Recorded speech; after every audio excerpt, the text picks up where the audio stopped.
My dad got elected in '53 as an alderman. In '68, he got elected circuit clerk, or got appointed circuit clerk by then Governor Hearns. And then we had a number of aldermen in between us, but I got elected in 1988. And just in that time, it's been just a real difference.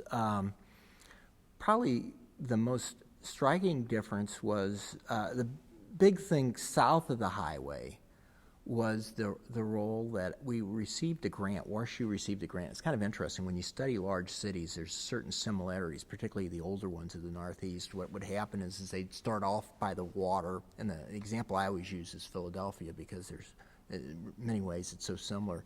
They get to a certain size and they want a fancy city hall, and they get a little bit bigger and they want to have a university and a hospital and so forth.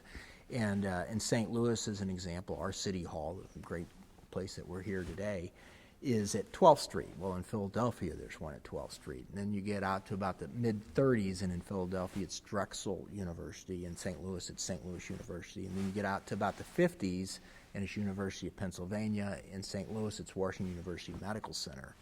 And the role of the medical centers in the universities when the cities were dying and losing population throughout the 50s, they were non-for-profits, and they stayed behind. And it was just a different phenomenon. And in many cases, it's the medical centers and the universities that are spawning the redevelopment and the rebirth of old cities. And whether it's University of Chicago in Chicago, or places like Columbia University in New York, or University of Pennsylvania in Philadelphia, or Washington University and St. Louis University here in St. Louis. And that national phenomena was recognized, and we received a substantial grant for several $1 million. Bill Peck was the dean of the medical school at the time. And that was when there was a real commitment made to south of Highway 40, as well as the West End. And at that point, the West End was stabilizing, but it was certainly not what it is today. And so they kind of doubled down on their bet in the neighborhood and hired additional staff. At one point, they recruited McCormick Barron, who's kind of nationally recognized for their role. And we ended up getting a large senior center put up at the Kings Highway in Cadet or Manchester. We had a public school reopen. Adams School had been closed, and it's completely redone. We had a community center built behind it. And there was just kind of new momentum south of Highway 40. And north of 40, we noticed that there was kind of I refer to a bifurcated market. You had younger people, who didn't have children, and you had older people who had children and were moving back to the city, and we kind of recognized that. And the reason was we had the high number of apartments and condominiums over there. And people living in those didn't typically have children, so we started focusing on those types of things. We did a demographic analysis, we did focus groups, and we really started investing heavily in things that we thought was important to them. And that meant kind of a lifestyle. It was more about being able to walk places and maybe not having a car, and so we started thinking about security and lighting and so forth. We always knew that we had a challenge with their school system.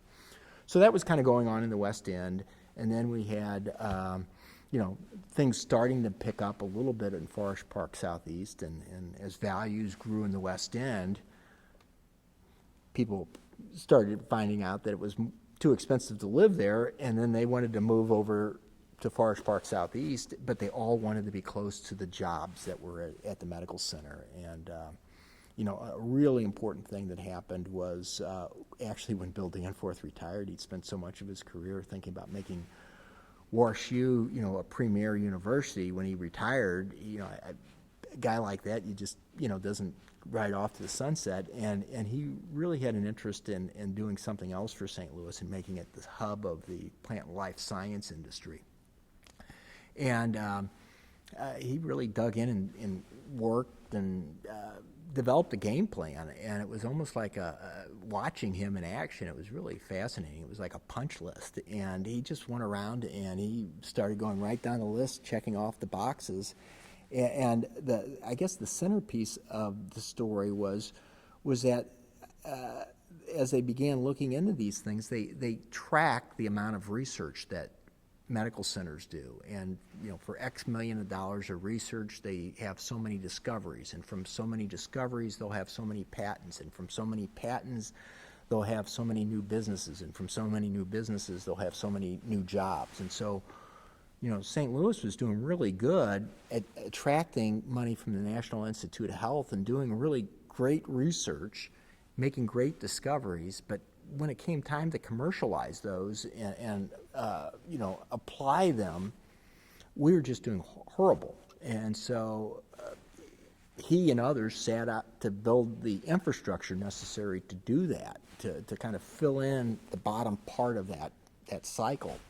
So everything from venture capital to startup management to creating supportive infrastructure for new businesses, to going through the halls of the research and finding folks that are working on things and trying to track them and their ideas to see how they might be commercially applied.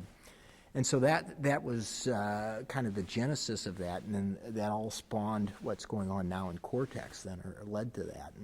And of course, the centerpiece of all that is what we hope will be a new Metrolink stop, because then all of a sudden we begin putting together all the pieces. We have, great research in a neighborhood that you can walk around in and perhaps not own a car, and it's 24/7. It's safer. Just all the pieces to the puzzle start coming in. Certainly, the technology was the centerpiece of it. Jobs, jobs are so crucial in all this. And of course, people wanted to be relatively close to where those jobs were, and that's why the two neighborhoods, the West End and the Forest Park Southeast, kind of, have really developed in the last 20 years or so.